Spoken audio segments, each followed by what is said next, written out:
Jai Hind Defense aspirants, welcome back to my channel SSP Success. For any query regarding AFSP and SSP, kindly join our Telegram channel SSP Success. And for more updates regarding SSP and AFSP, do subscribe our YouTube channel. So today we are going to cover Biden-Mencken vision, and after that we will be covering G7 in detail, which will be important for your lecture point of view. So guys, let's get started.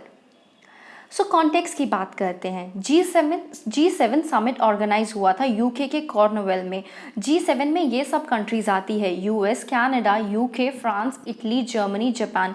इस summit की importance इस बार ज़्यादा थी because Biden president है। जब Trump president हुआ करते थे तो वो इस तरह की ऑर्गेनाइजेशन को ज़्यादा इंपॉर्टेंस नहीं देते थे, लेकिन बाइडन उन्होंने अपना पॉलिटिकल करियर तब शुरू किया था जब कोल्ड वॉर के टाइम से। सो वो ऐसे इंस्टीट्यूशन को काफ़ी इंपॉर्टेंस देते हैं।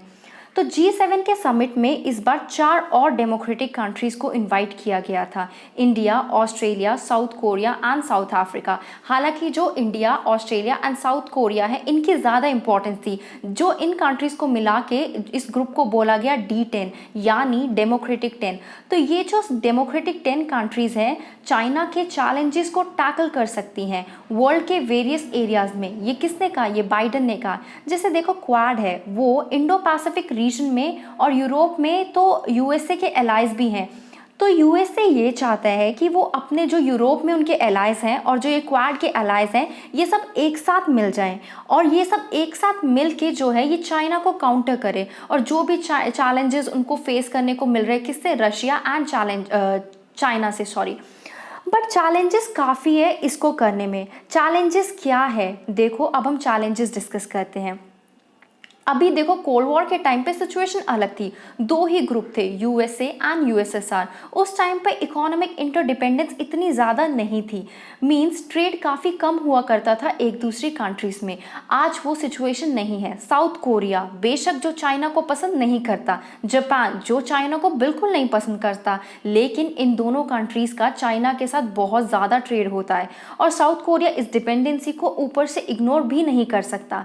सेकेंड चैलेंज की अगर हम बात करें, यूएसए एंड यूएसए की जो एलाई कंट्रीज़ हैं ना, बोलती तो है डेमोक्रेसी अच्छी है, लेकिन यूएसए की एलाई कंट्रीज़ हैं वेस्ट एशिया में भी। कौन सी? Saudi Arabia. सऊदी अरेबिया में कोई डेमोक्रेसी नहीं है, आप बताइए है क्या? नहीं ना। सऊदी अरेबिया में इतने ज़्यादा ह्यूमन राइट्स का वायलेशन होता है तो भी यूएसए कुछ नहीं बोलता।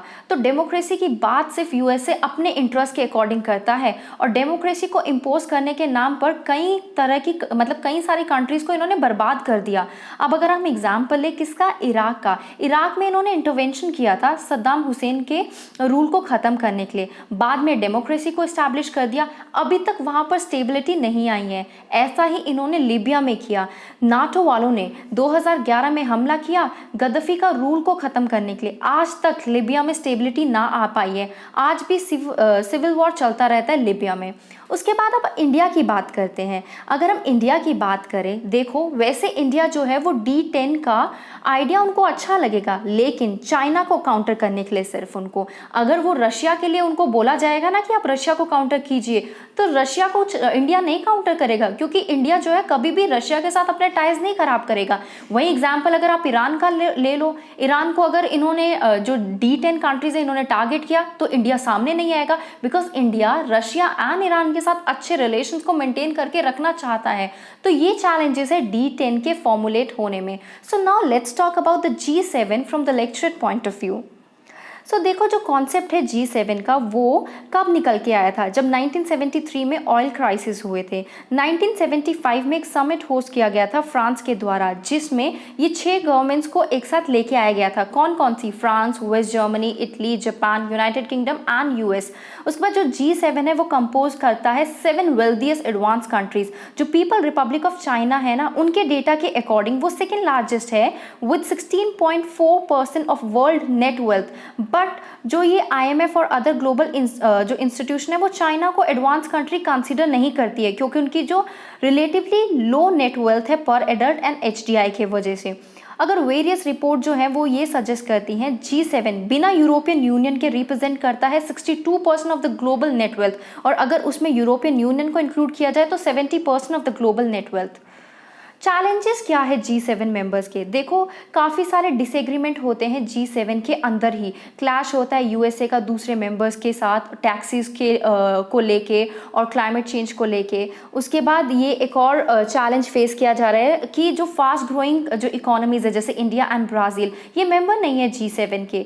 1999 में G20 को फॉर्म किया गया था, उसमें काफ़ी सारी कंट्रीज़ को और ऐड किया गया था so that global economic concern को एड्रेस किया जाए। अब हम G7 समिट जो 2021 में हुआ था उसकी बात कर लेते हैं, यानी अभी जून में जो हुआ था। जो 47 G7 समिट है वो कब हुआ? 11 जून से 13 जून 2021 के बीच में। तो ये पहला फिजिकल G7 समिट हुआ 2 सालों में। ओके, जो कहाँ हुआ? कॉर्नवॉल इन द यूके, ठीक है। जो इंडिया के प्राइम मिनिस्टर हैं नरेंद्र मोदी, उनको भी इन्वाइट किया गया था इस समिट में। देखो, ऑब्जेक्टिव क्या था 47 G7 समिट का? कि यूनाइट करना लीडिंग डेमोक्रेसीज़ को, सो दैट एक अच्छा जो है एक अच्छा वो मतलब एक अच्छा कॉपरेशन आ सके और जो ये पेंडेमिक है उसे लड़ा जाए और जो इन्वायरमेंट है उसको बचाया जाए। तो हम पॉइंट्स की बात करते हैं। पहला था नोवल कोरोना वायरस को से रिकवर करना और जितना भी लॉस हुआ है उससे बाहर निकल के आना। दूसरा, जो हमारा ये फ्री एंड फेयर ट्रेड है उसको प्रमोट करना। तीसरा, क्लाइमेट चेंज को टैकल करना। ओके, चौथा, जो चैंपियन करना ग्लोबली शेयर्ड वैल्यूज़ को। जो इंटरनेशनल प्रेशर है वो भी बिल्ड किया गया था G7 की कंट्रीज़ पे कि आप लोग फंड कंट्रीब्यूट कीजिए क्लाइमेट चेंज के लिए और कोविड-19 में वैक्सीन के लिए उन कंट्रीज़ के लिए जो इकोनॉमिकली वीकेस्ट कंट्रीज़ हैं। देखो, ये कॉज ऑफ कंसर्न भी है क्योंकि G7 कंट्रीज़ भी तो इस कोरोना वायरस से अफेक्ट हुई है ना। तो इस पर भी डिस्कशन हुई थी और डिस्कशन इस बात पे हुई थी कि फ़ंड रेज किया जाना चाहिए सो दैट जितना भी मतलब जितनी भी जो कंट्रीज़ है जो रिकवर नहीं कर पा रही है उनको रिकवर कराने के लिए। So that was all. Do like, share and subscribe our YouTube channel SSP Success. Thank you guys. Bye bye. Take care.